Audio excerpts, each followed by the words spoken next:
extra mile. We go deeper into the Word of God. We go deeper into our spiritual life. We go deeper into our commitment life. We go deeper into our sacrificial life, so that we will become a channel of blessing for many people, so that we will become a blessing to many people, so that people will see after Jesus in us, so that we will be able to transform many others people. The Gospel of Luke 5 verses 1 to 6. I don't have any particular topic, but I will try to reflect a few thoughts from these verses. If we see this passage describes Jesus encountering with Simon Peter, James, and John. And he met them as his disciple. And also marks the beginning of Jesus' ministry. Now, the Sea of Galilee, in other words, Gennesaret, in other words, is the Sea of Galilee, or the region of Galilee, is not a new place for Jesus. This region, or the Sea of Galilee, was a familiar place for Jesus. And according to the New Testament, he spent a significant amount of time in this region, including calling his disciples, preaching and teaching ministry, performing certain miracles like calming the sick, that we will find in Matthew chapter 8, and also feeding the 5,000 with just 2 fish and 5 loaves, and also walking on the water, that we will find in Matthew chapter 14, 13 following, and so many more. So we see Jesus familiarity with the Sea of Galilee demonstrate that he had a very close connection with his people. The familiarity of Jesus with this region also shows us that he had a very close relationship with his people and their culture. And not only that, the geography of this region, Jesus knew about the people, the tradition, and the culture of these people.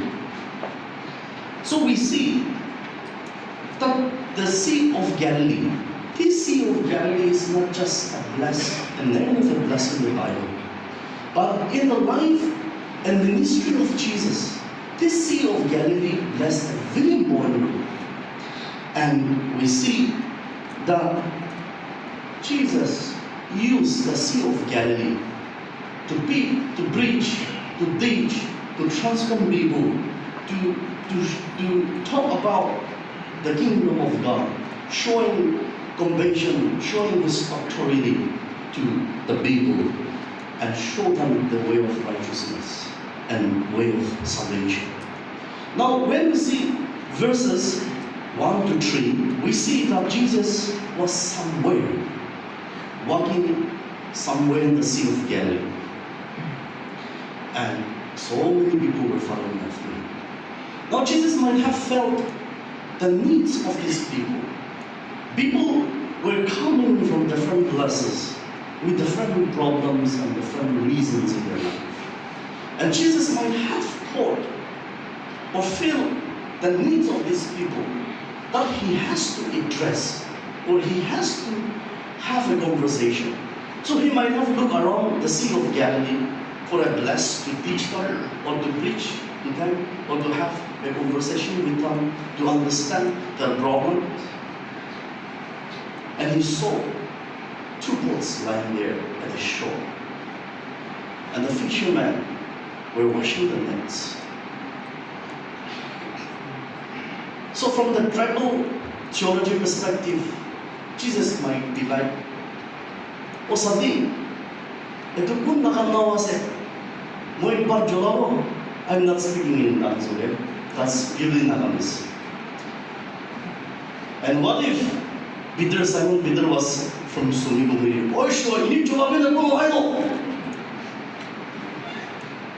Jesus asked Simon Peter to roll it out, or to pull out a little from the shore, so that he will use his boat as a pulpit to teach the people. Now, from the perspective of Simon Peter, It was just a boat only. It was just a normal boat. The boat was actually a professional tool for his survival.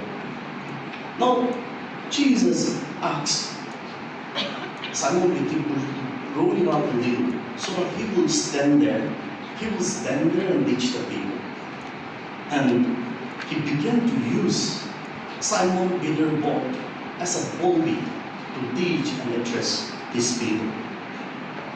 Now, what I want to reflect on this is, this boat represents our Christian journey. This boat represents our theological journey. This boat represents our professional life. You can be a teacher, you can be a pastor, you can be a missionary, you can be a church leader in so many organizations or in different capacities. It also represents your life, your gift, your talent. Now, just as Jesus used Simon Peter's boat as a pulpit to preach the people, if we only surrender the entire being to Jesus, God will also use us as His mighty instrument for His kingdom. God will also use us as a channel of blessing to many people.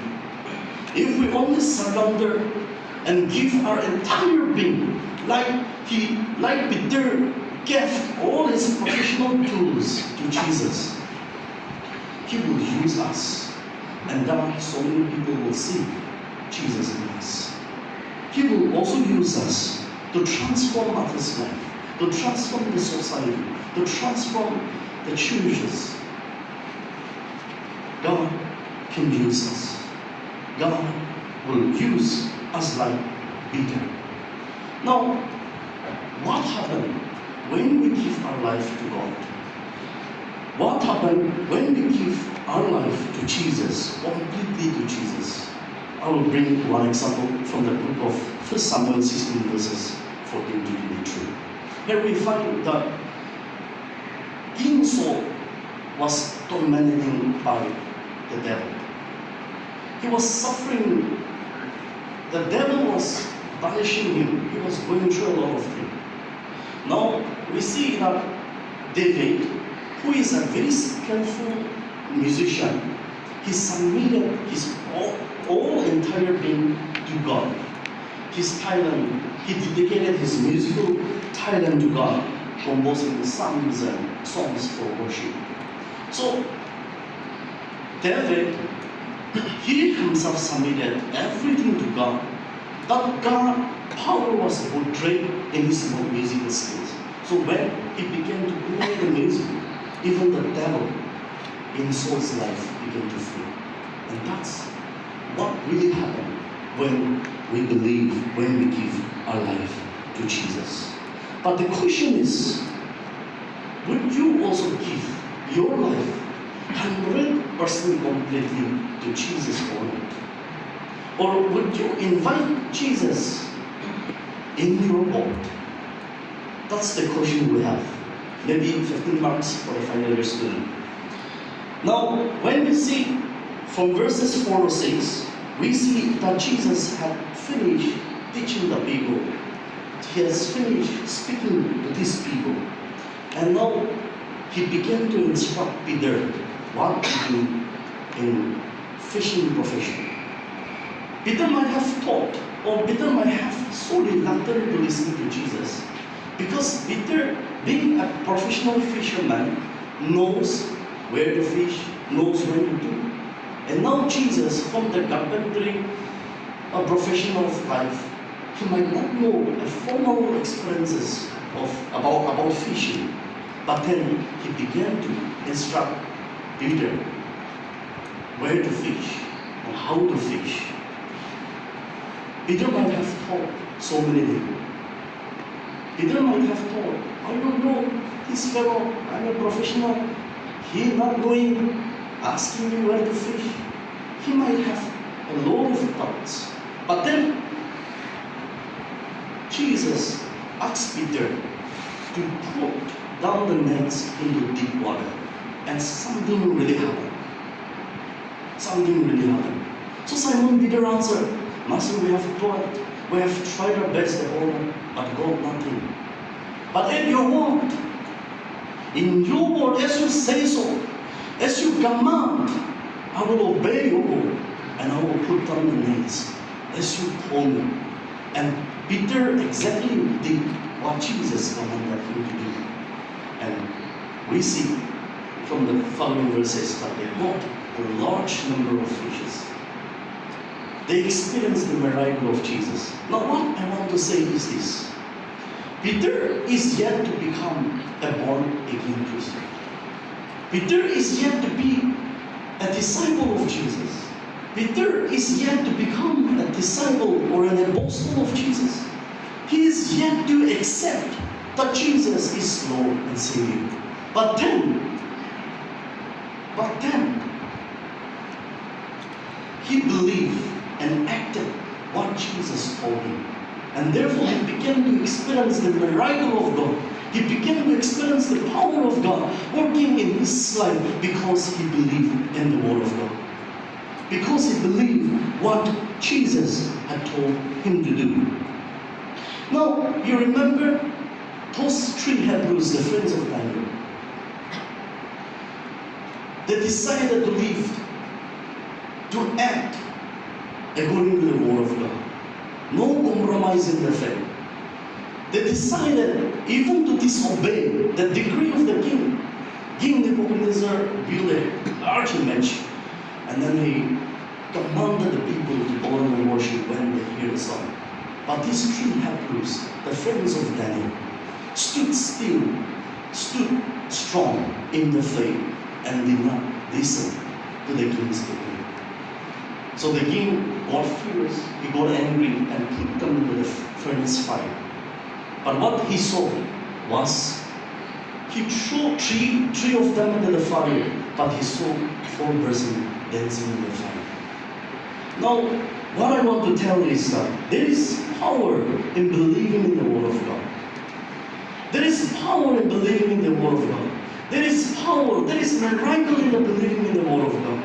As Peter believed and acted in the Word of God, what Jesus had told him to do, he experienced the power of God working through him. He experienced the miracle of God working in his life. So these three Hebrew friends also believed in the Word of God and acted according to what the Word of God says. And therefore, God even danced with them in the fire.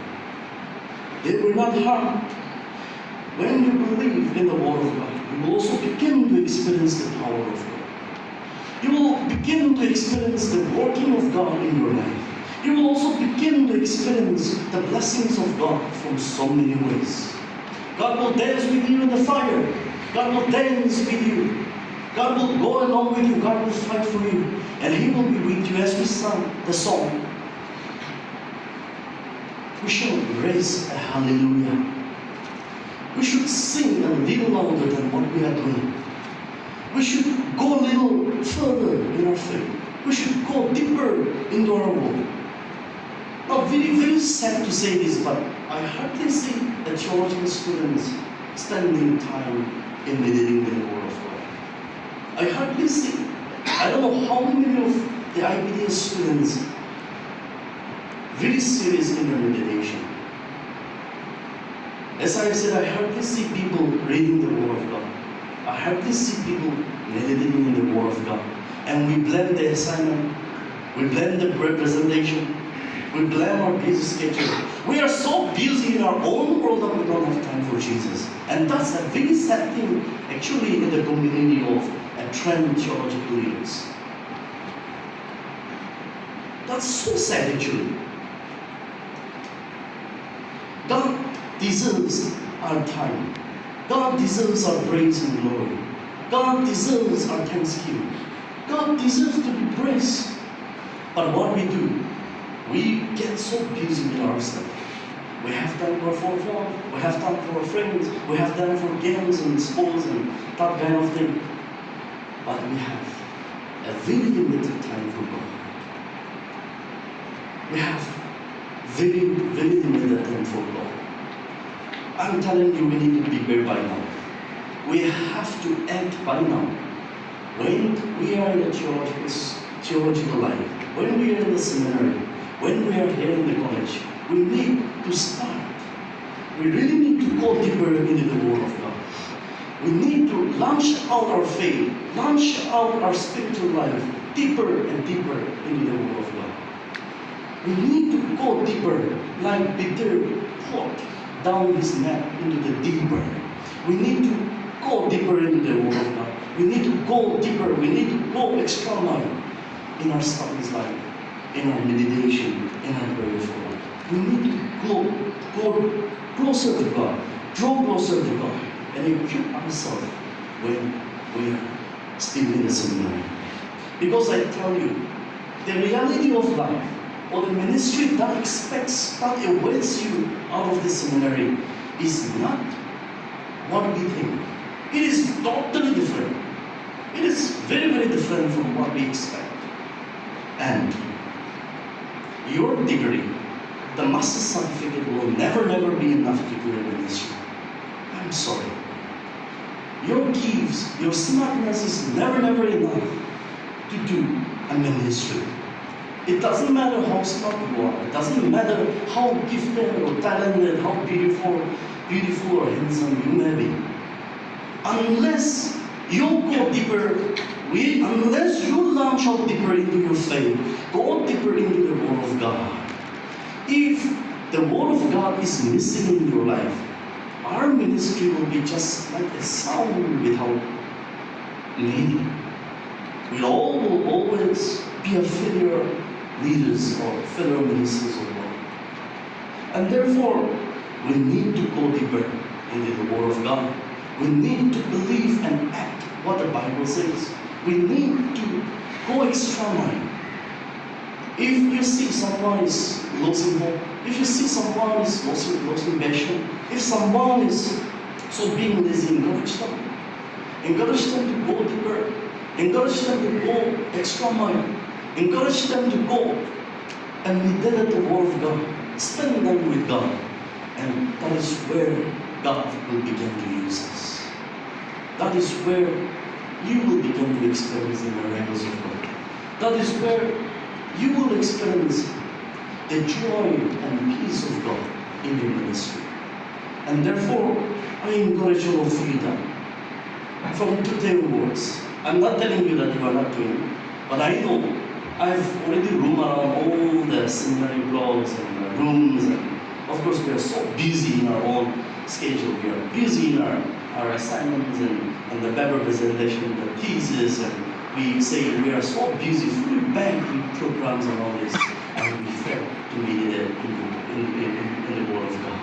Now, as I have said, failing to meditate in the Word of God, failing to learn something from the Word of God in the seminary, you will face a lot of trouble outside of the room. Therefore, I encourage all of us that we go deeper extra mile, we go deeper into the Word of God, we go deeper into our spiritual life, we go deeper into our commitment life, we go deeper into our sacrificial life, so that we will become a channel of blessing for many people, so that we will become a blessing to many people, so that people will see after Jesus in us, so that we will be able to transform many others people. So, shall we do like this? Can we date our friends or shake hands and wish them the best for the journey, for the theological journey? Tell them to go deeper into your faith. Tell them to go deeper in the Word of God.